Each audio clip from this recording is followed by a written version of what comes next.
Eu sei que você conhece esse salmo, e muitos, se não todos, conhecem esse salmo muito bem, até mesmo de cor, para citá-lo ou até mesmo recitá-lo. Não precisamos do exemplar bíblico para falarmos acerca desse salmo, pois conhecemos. Olhe para cá um instante. Esse salmo, ele é muitas das vezes usado, e nós vemos,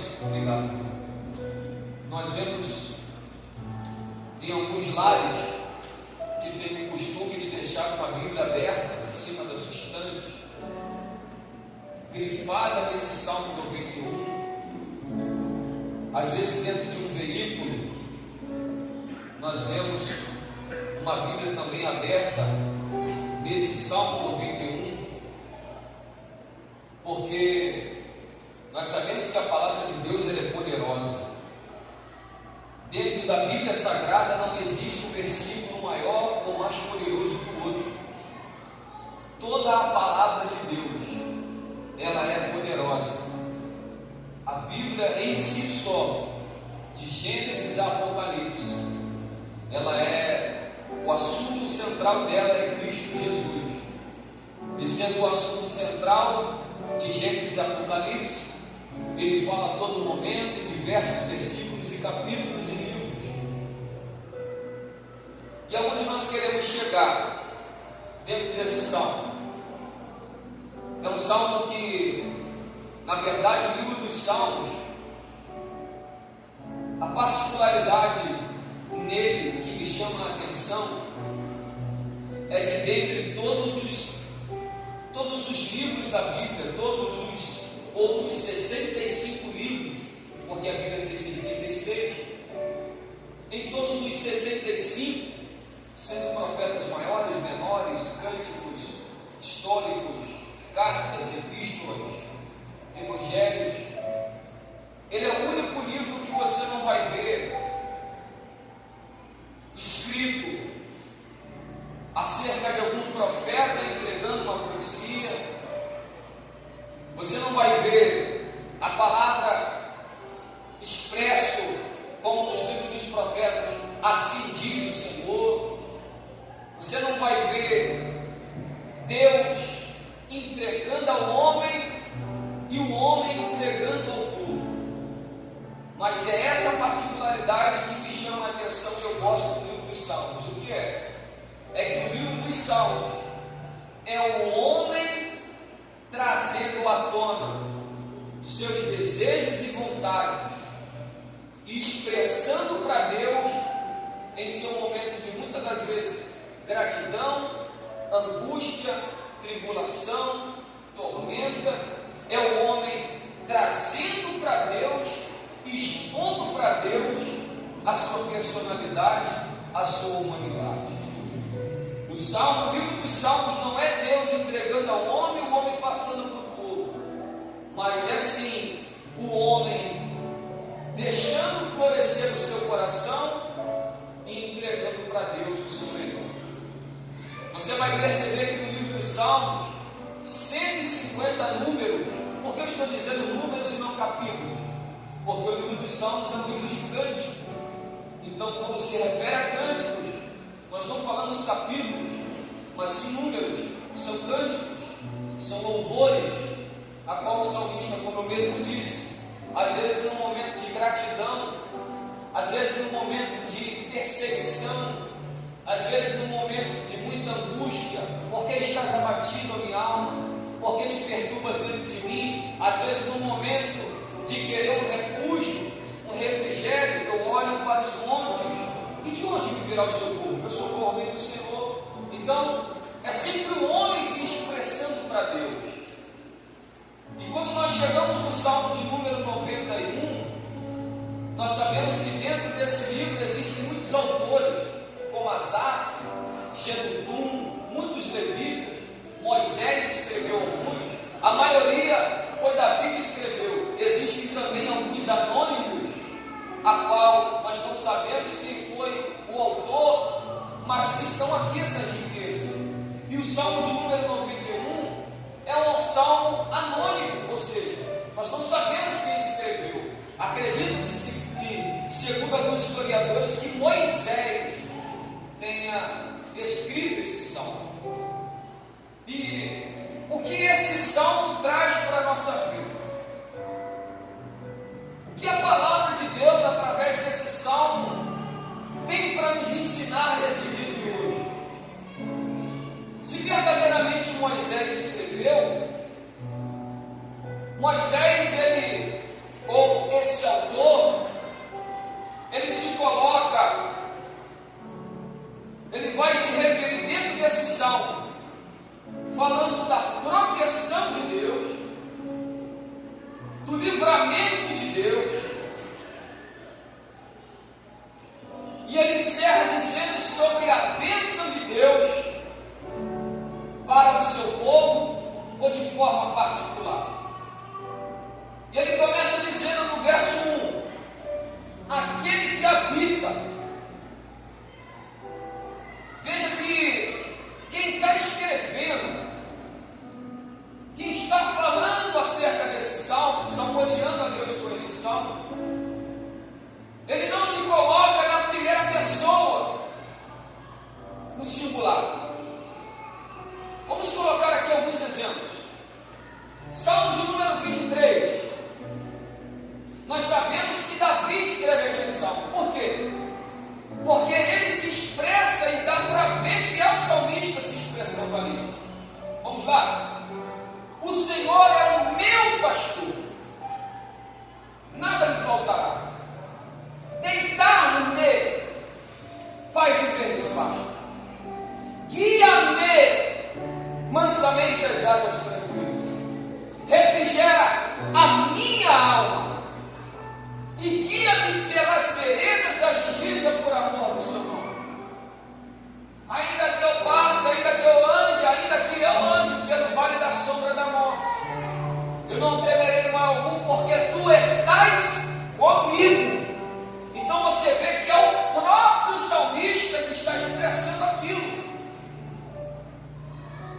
Ele se coloca na linha de frente. Ele é o meu pastor. Por quê? Porque eu sei que ele, assim como eu alimento as minhas ovelhas, dou a minha vida pelas ovelhas, cuido das minhas ovelhas, e ele agora não na qualidade de pastor, mas na qualidade de ovelha, precisando ser pastoreado pelo pastor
que vale a pena estar dentro do esconderijo para desfrutar daquilo que o Altíssimo tem para a vida daquele que se esconde.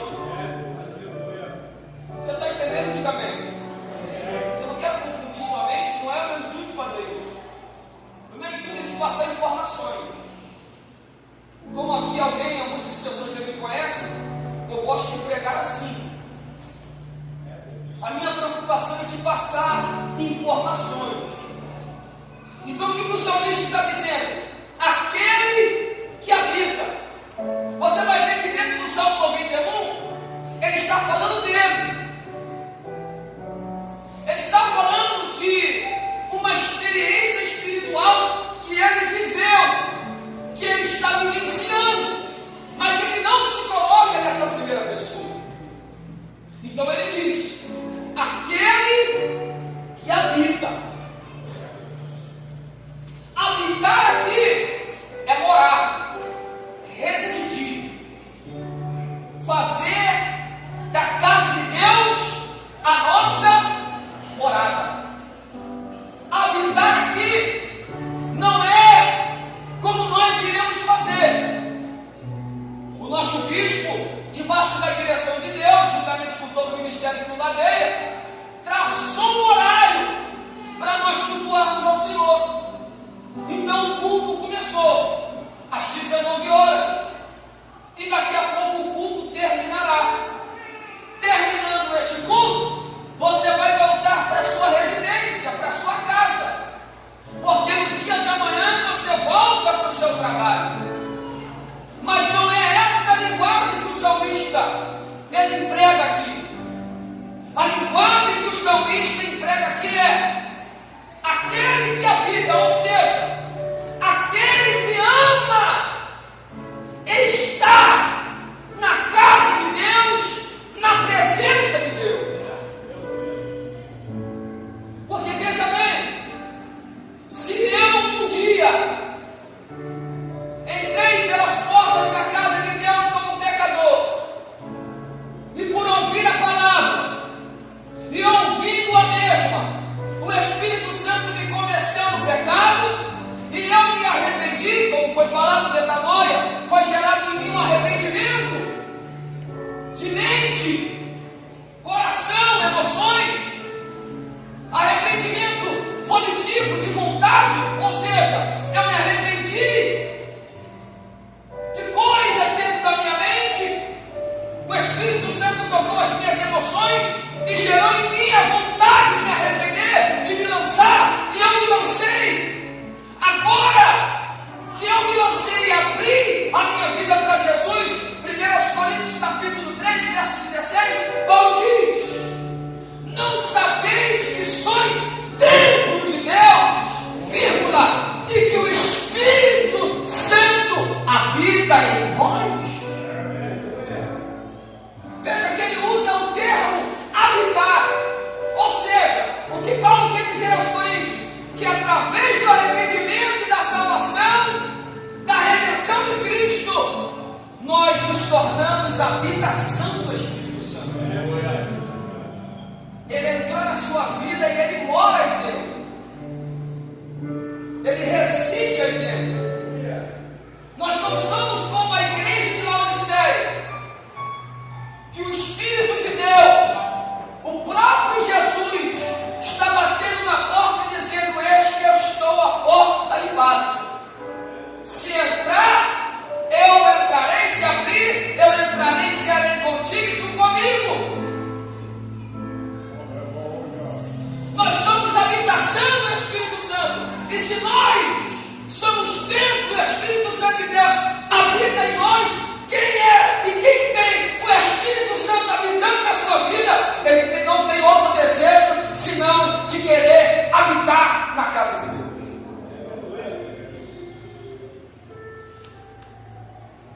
Você quer ver sinal de pessoas que não têm, que não amam habitar na casa de Deus?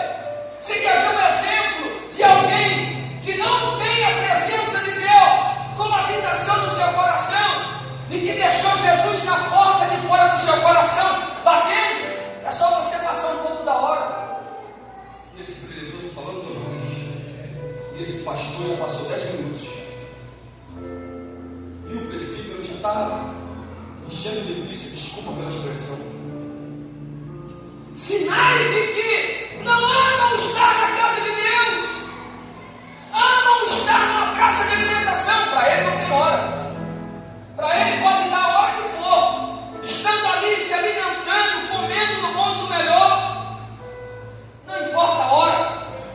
Existem pessoas que amam estar em outros tipos de lugar, mas quando nós somos cheios da presença de Deus, quando nós somos cheios do Divino Espírito Santo, nós amamos estar habitando na casa do Altíssimo. Você vai ver no livro de Daniel. Meu Deus, não sei se vale a pena te falar tudo. Você vai ver no livro de Daniel que Daniel está longe de casa. Daniel está longe do templo. Daniel está dentro da Babilônia. Recebeu um outro nome. Foi para dentro do palácio de Nabucodonosor, porque ele era um dos nobres. Mas quando ele chegou lá, qual é a qualidade que viram em Daniel? Esse homem tem um espírito excelente. Era o Espírito Santo, era o espírito dele que era excelente, era o Espírito Santo que habitava nele e que o tornava excelente. E por o tornar excelente, qual era a atitude de Daniel dentro da Babilônia? Eu estou dentro da Babilônia, mas qual é o desejo do coração dele? 3 vezes ao dia. A janela da sua casa era aberta em direção ao templo de Jerusalém, ou seja, eu estou na Babilônia, mas o meu coração está dentro da casa de Deus.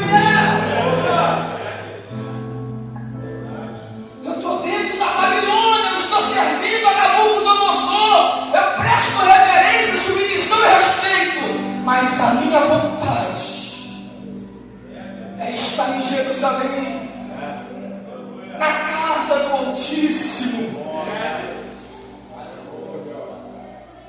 Aquele que habita no lugar secreto do Altíssimo. Porque não é qualquer tipo de habitação. O esconderijo aqui não é meu. Porque se o esconderijo for meu, probabilidade de alguém te achar é de 99%. Se o esconderijo for seu, a probabilidade de alguém te achar e de alguém te encontrar é muito grande. O esconderijo que ele coloca aqui não é nosso. O esconderijo que ele expressa aqui não é o esconderijo do deserto. O esconderijo que ele coloca aqui não é o esconderijo da tenda dele. É o esconderijo do Altíssimo. Irmão, e quando você está no esconderijo, quando você habita no esconderijo do Altíssimo, a sombra do Onipotente. Deixa eu te dizer uma coisa, não sei se você está entendendo, mas o salmista está dizendo: aquele que ama a habitação do Senhor, aquele que ama, aquele que habita, aquele que quer morar no lugar secreto do Altíssimo. Altíssimo aqui fala de soberania. Altíssimo aqui fala de supremacia de Deus. Isaías capítulo 6, verso 1 em diante. Como é que começa o capítulo 6 do livro de Isaías? E no ano que morreu o rei Uzias era parente de Isaías, um dos reis mais prósperos de Israel foi Uzias.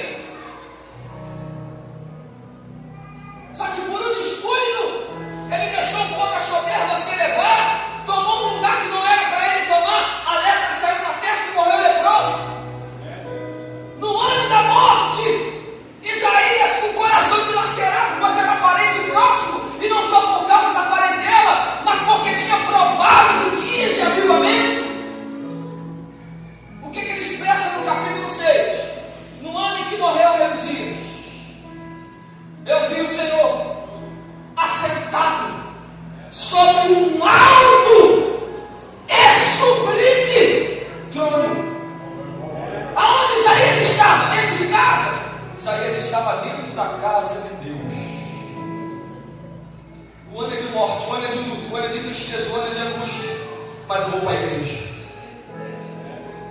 O ano é de decepção, o ano é de choro, o ano é de lamentação, mas eu vou para o culto. O ano é de perda. Já começamos o ano perdendo, mas não tem problema.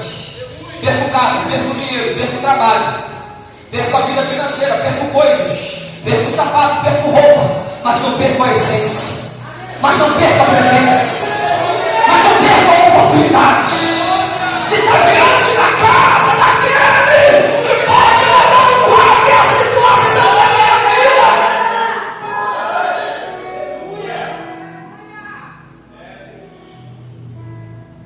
Ele viu o Senhor sobre um alto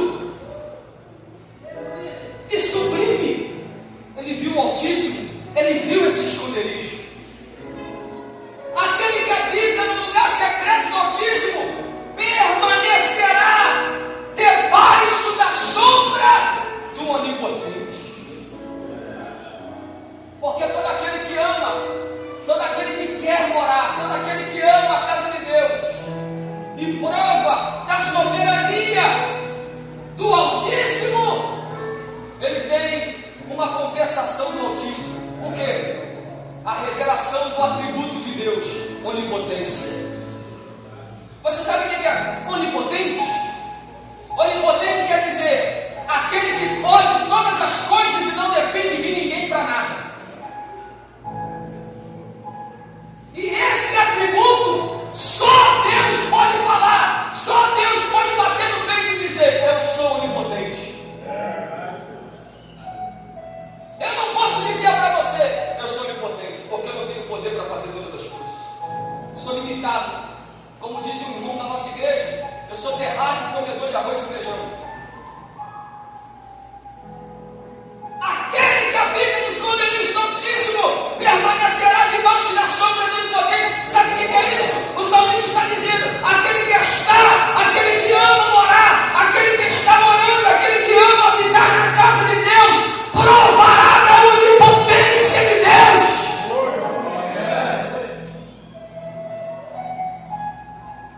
Aquele que pode fazer tudo em todos, aquele que pode operar todas as coisas, se revela a nós quando nós estamos dentro da habitação a qual Ele escolheu para nós estarmos.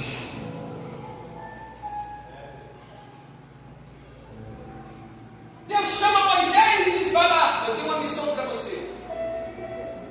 A medida do seu morreu já chegou. 430 anos de trabalho. Chegou a hora de eu tirar meu povo. Eu vi a aflição, eu ouvi o clamor e desci na terra para livrar. Mas quem sou eu? Como é que eu vou falar? Como é que eu vou me expressar? Rapaz, quem fez a boca, Moisés? Foi o Senhor. Então vai. Então vai.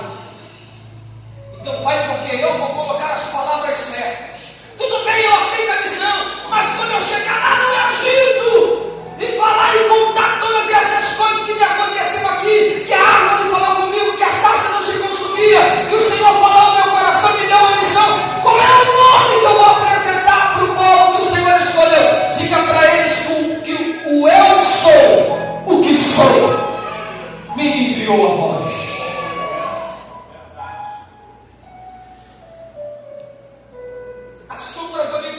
Descansará. Aí ele diz, aí ele entra para dentro do salmo. E eu começo a encerrar. Porque não vai dar tempo de falar tudo. Aí ele entra e ele se expressa para dentro do salmo. Verso 2: eu direi do Senhor, 2 pontos. Ele é o meu refúgio, é a minha fortaleza, meu Deus, e nele eu confiarei. Porque quando nós estamos na casa de Deus e provamos da onipotência que Ele nos proporciona, que Ele se mostra para nós, nós conseguimos declarar em quem nós estamos confiados. Quando nós provamos da presença de Deus, e a presença de Deus, quando ela se manifesta em cada vida, ela opera conforme aquilo que você veio buscar. Se uns precisam de fortalecimento, são fortalecidos. Se outros precisam de ajuda, são ajudados. Se outros precisam de fortificação, são fortificados. são alegres, saem de forma alegre. Se outros precisam de levante, o Senhor levanta. Ele trabalha na particularidade que cada um necessita. E aí nós conseguimos expressar para Ele o nosso culto. Qual é o nosso culto? Eu confio em Ti, Senhor. Tu és o meu refúgio. Tu és a minha fortaleza. Tu és o meu socorro. Em Ti jamais serei abalado. Eles se expressam para o Senhor porque eles sabem em quem está confiando e aonde Ele está. Verso 2. Eu direi do Senhor, Ele é o meu refúgio, minha fortaleza, meu Deus, nele confiarei. Agora olha o livramento. Certamente Ele te livrará do laço do passarinheiro e da peste perniciosa. Porque Ele não é só um Deus que se revela para manifestar a sua onipotência. Presta atenção aqui. O propósito de Deus não é somente mostrar para você que Ele pode todas as coisas, mas que Ele também faz.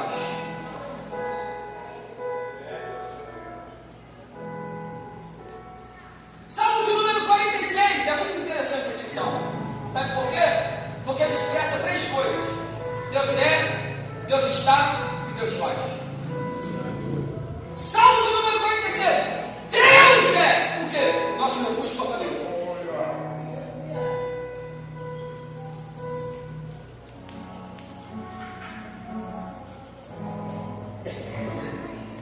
Deus é nosso refúgio, força, socorro bem presente na tribulação. Portanto, não temeremos ainda que a terra se mude, ainda que os montes se transportem para o meio. Ele está falando de turbulência e tribulação. Ainda que os montes se transportem para o meio dos vales, ainda que as águas rujam e se perturbem, ainda que os montes se sacudam ao se inchar, ao rio cujos seus córregos alegram a cidade de Deus, o lugar santo do tabernáculo dos Altíssimos. Verso 5. Deus está. Porque não vale somente dizer que Deus é. Deus é o quê? Deus é na minha vida. Ah tá, se Ele é na tua vida, cadê Ele?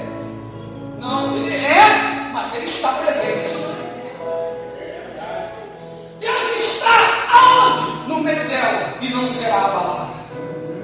Deus a ajudará a romper da manhã. As nações se estremeceram, eles se moveram. Ele levantou sua voz e a terra se derreteu. O Senhor dos exércitos está conosco. O Deus de Jacó é o nosso refúgio de completar as obras do Senhor, que as salvações tem feito na terra. Verso 9. Ele faz. Porque não adianta dizer, Ele é meu Deus, Ele está presente, Ele está presente e não faz nada, faz. Ele faz o quê? Ele faz cessar as guerras até o fim da terra, porque para Ele não tem lugar limitado aonde Ele não possa entrar. Aleluia! Para Ele não tem lugar aonde Ele não possa pisar. Ele faz o quê? Cessar as guerras até o fim da terra. O que Ele faz mais? Quebra o arco, corta a lança, queima os carros no fogo e diz para mim e para você: aquietai-vos e sabei que eu sou Deus. Serei exaltado entre as nações, serei exaltado sobre a terra.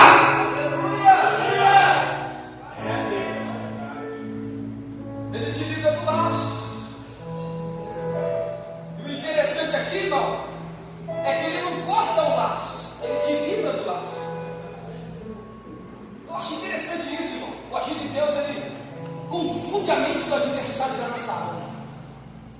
O passarinheiro que é Satanás, ele foi lá, montou o laço, está esperando tu cair. Ele vai pisar, ela vai pisar, ele vai pisar, ela vai pisar, ela vai ter que passar por aqui. É o caminho dela de ir e de volta. Ela vai ter que passar, ela vai cair. Quando ele pensa que não, Deus não vai lá cortar o laço, Deus te livra do laço. Aí ele fica lá esperando você cair no laço. Só que Deus te fez passar por outro caminho e te livrou do laço. Quando Ele vai ver, passou por onde? Passou por outro caminho, porque Ele faz um caminho diferente. Se o mar não se abrir, o salmista vai dizer: em tua presença saltarei muralhas. Ele te livrará, Ele te cobrirá com as penas, e debaixo das suas asas confiarás ou estarás seguro. E aqui eu observo. Não vai dar tempo de chegar no final. Nós sabemos que Deus não tem asa. Deus não tem asas.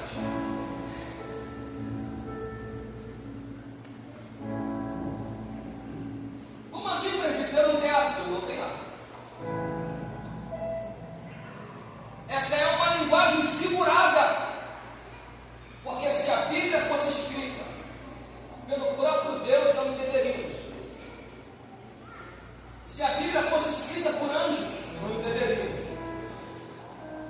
Só que Deus é tão glorioso que preservou essas coisas gloriosas para nós, que Ele inspirou o homem na linguagem nossa para expressar aquilo que Ele quer passar para mim e para você. Então, como é que eu posso afirmar para você que Deus não tem asa? Deus não tem. Sabe por que Deus não tem? Porque essa é uma linguagem figurada que Deus traz para nós dentro do texto para te mostrar que Ele te protege a todo tempo. Você quer ver uma coisa? Jesus, fora de Jerusalém, olhou para a cidade de Jerusalém e levantou uma lamentação. E qual foi a lamentação que Jesus levantou? Oh, Jerusalém! Jerusalém, Jerusalém! Você que envia, você que mata os profetas que a ti são enviados. Jerusalém, você que mata os meus ministros, a quais são enviados a ti, para dar palavra de libertação e encorajamento. Quantas vezes, linguagem figurada de Jesus, quantas vezes eu vos quis vos ajuntar, como a galinha junta os seus pintinhos debaixo da onde? Que coisa. O que Jesus estava falando ali para Jerusalém? Jerusalém, quantas vezes eu quis proteger vocês do mal? Jerusalém, quantas vezes eu quis proteger vocês de tribulações, turbulências. Mas ao invés de me darem ouvidos, vocês mataram os meus profetas. Ao invés de vocês me darem ouvidos, vocês desprezaram a minha palavra e desprezam a mim. Então eu vos digo que não me vereis mais até o dia em que eu entrar pelas portas e vão declarar bendito aquele que vem em nome do Senhor. O que Deus está dizendo dentro do Salmo 91 é, nessa noite de libertação: filho, filha, você não pode ter visto, você não pode ter sentido, mas em todo momento eu tenho te protegido. Em todo momento eu tenho te guardado. Em todo momento eu tenho te colocado debaixo da minha potente mão. Em todo momento eu tenho te dado livramento, escape, proteção. E ele encerra o verso 4 dizendo: a sua verdade é escudo e broquel. E eu falei, como assim, Deus? Escudo e broquel? Porque são duas coisas. Se Deus está falando que a sua verdade é escudo e broquel, tem dois elementos ali. E nós sabemos que escudo, o escudo que Paulo diz lá em Efésios 6, escudo da fé, quando Paulo olha para o soldado romano, e na visão dele carnal, Deus o leva para a visão espiritual, ele fala das armaduras espirituais. O escudo do soldado, ele cobria 90% do corpo do soldado, para ele não ser atingido de flechas ou lanças. Então o escudo nos traz a visão e o conhecimento de que o escudo protege a maior parte do meu corpo. Se não me proteger por inteiro. E o broquel? Como é que é o broquel? O broquel é menor do que o escudo. O broquel tem a mesma função, proteção. Só que ele é menor.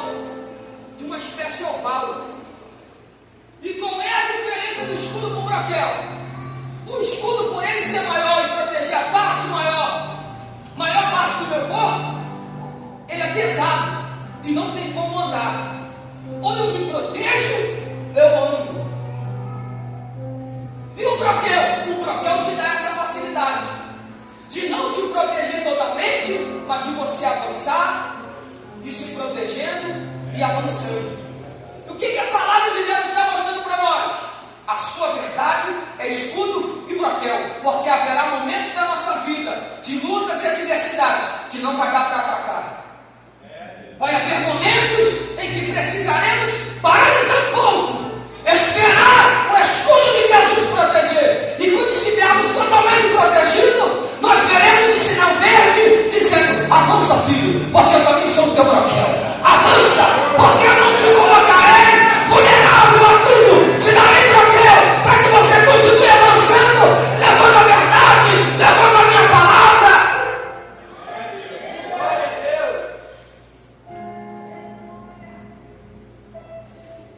É isso que Deus tem para nós. É isso que Ele tem feito em nossas vidas. Para nós fecharmos, eu resumo aqui. O Salmo 91 começa dizendo acerca da soberania de Deus. Provando dessa soberania temos livramento. Provando do livramento temos proteção. E debaixo da proteção nós somos livres do ataque do inimigo. Porque ele vai dizer mais embaixo: pois ele dará ordem aos seus anjos para te guardar em todos os seus caminhos. Tu pisarás o leão e a áspide, calcarás os pés do filho do leão e a serpente. E ele termina dizendo acerca de uma bênção: ele me clamará, ele clamará por mim, e eu o responderei. Estarei com ele na tribulação, eu o livrarei e o honrarei. Com vida longa o satisfarei e lhe mostrarei a minha salvação. Ele começa dizendo acerca da soberania de Deus. E quando nós provamos da soberania, obtemos o livramento. Obtendo o livramento, temos proteção. Debaixo da proteção de Deus, somos livres do ataque do mal, porque você conhece muito bem. O Salmo discorre o seu texto, os seus versos dizendo: peste nenhuma te alcançará, nem praga alguma chegará à sua tenda. Isso tudo é livramento e proteção de Deus para a tua vida e para a tua casa. Nenhum mal te sucederá, nem praga alguma chegará à sua tenda, nem besta que foi de dia, nem mortandade que assola na escuridão. Nada, nenhuma mortandade que assola no meu dia, e o cairão ao teu lado, desce ao teu direito, mas tu não serás atingido. Proteção de Deus. E ele termina dizendo acerca de Deus: ele me invocará e eu lhe responderei. Estarei com ele na angústia. Porque no momento de angústia, entenda uma coisa, estou encerrando aqui. Não é porque nós somos filhos de Deus, eleitos de Deus, escolhidos de Deus, que Deus vai nos isentar de passarmos por angústia. Deus não vai te deixar isento de passar por tribulações. Ele vai permitir que a tribulação aconteça, que a angústia sobrevenha. Ele vai permitir muitas das vezes que algumas coisas se fechem na sua vida, mas Ele estará contigo. Ele me invocará, ação nossa, e eu lhe responderei, ação de Deus. Porque o reino de Deus muitas das vezes é mais reação do que ação. Pedi, ação nossa, e dá-se-nos-á, ação de Deus. Batei, ação nossa, e abre-se-nos-á, ação de Deus.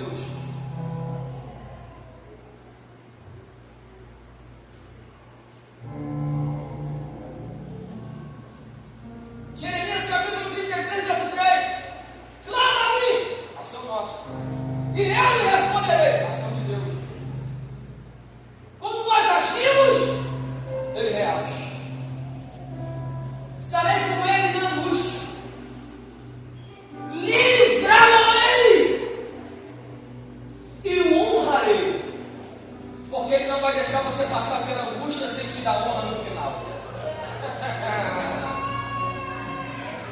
Revassuri decai, remanto, devassere, decaixa,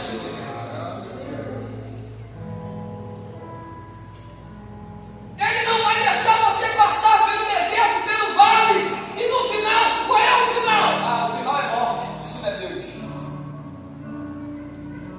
O final é honra. Ainda que eu andasse pelo vale da sombra da morte, eu não temerei mal algum, porque tu estás comigo, a tua vara e o teu cajado me consola. Depois do vale da sombra da morte, o salmista encerra o salmo como?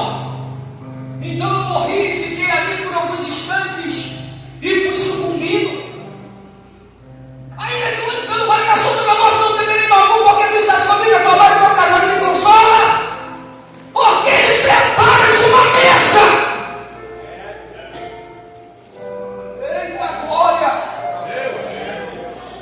Na presença de meus inimigos, unges a minha cabeça com óleo e o meu cálice transborda. Você percebe? Veja os últimos versos. Tem como colocar para mim? Do Salmo 91, os últimos versos. Se eu não me engano, verso 15 e 16. Já está no 15, está no 15. Ele me invocará e eu lhe responderei: estarei com ele na angústia, lhe livrarei. Estarei com ele na angústia, dela o retirarei e o glorificarei. 16. Fartá-lo-ei com juras de dias. Sabe o que é isso? A bênção vai chegar na tua vida e você vai ter dias para desfrutá-la. Fartá-lo-ei com juras de dias e lhe mostrarei a minha salvação. Pega o livro de Jó, capítulo 1 ao capítulo 41. Só prova. Só prova, o diabo só arrancando. Mata filho, mata boi, arranca gado, arranca ovelha. A casa cai em cima dos filhos dele, mata todo mundo. Fere ele com chaga. Ele pergunta para Deus, não obtém resposta. Os amigos julgam ele: tu está em pecado, rapaz, tu está com coisa oculta. Coloca para Deus isso aí, joga para fora. E ele: Senhor, o que eu fiz? Estou me acusando, não tenho como falar, não tenho como me justificar. Capítulo 42, ele orando pelos seus amigos. Deus muda o cativeiro. Deus dá para ele tudo em dobro. Sabe o que eu acho mais lindo ali? Capítulo 42 de Jó. Olha o que Deus dá para ele. Olha o que Deus dá para ele. Além de todas as bênçãos duplicadas, olha o que Deus faz com ele. Versos 16 e 17 do capítulo 42. Depois disso, viveu Jó 140 anos e viu seus filhos, os filhos de seus filhos, até 4 gerações. Verso 17. Então morreu Jó, sendo velho e farto de dias. Sabe o que é isso, irmão? Enjoado de viver. Ah, mas presbítero, já estou com 90. Tem mais nada para acontecer. Irmã, tu não está lendo Bíblia, não. Ah, presbítero, já estou com 70, artrite, artrose, bico de papagaio, coluna já não é mais a mesma coisa. Você não está lendo Bíblia. Caleb chegou em Hebron e disse: Josué, vamos dar uma parada. Porque 45 anos atrás eu estive aqui cheio de gás, cheio de força. 40 anos depois, hoje eu estou com 85 na cachola, Josué. Estou um velho de 85, mas a idade é de 85, mas a força é de 40 anos atrás. Eu tenho força para entrar, eu tenho força para sair, eu tenho força para derrubar gigante, eu tenho força para fortificar a cidade, eu tenho força para disputar. Salmos de número 90,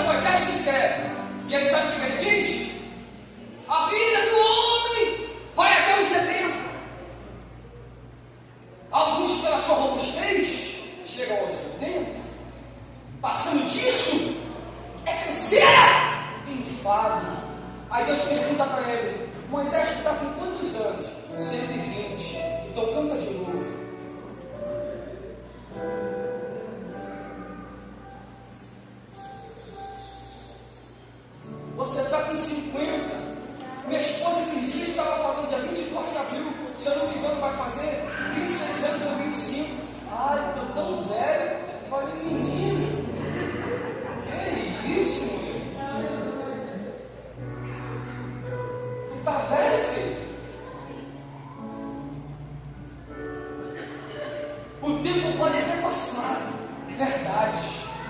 Mas a promessa de Deus ainda está vivona no coração do Altíssimo. A promessa de Deus ainda está viva no coração de Deus.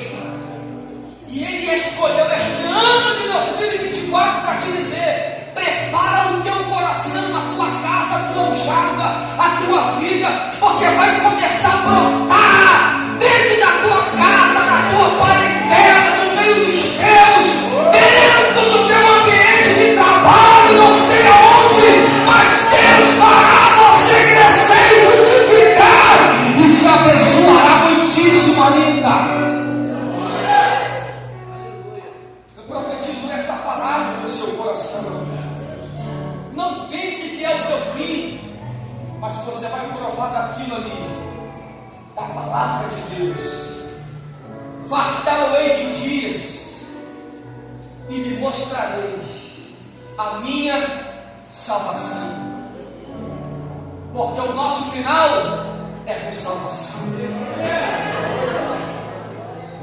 O diabo pode falar que você é assim: você não tem isso, você não tem aquilo, você não tem isso, você não tem aquilo. Verdade, Satanás, ainda não tem. E mesmo se não tiver, haverá um momento, num abrir e fechar de olhos, nós subiremos como a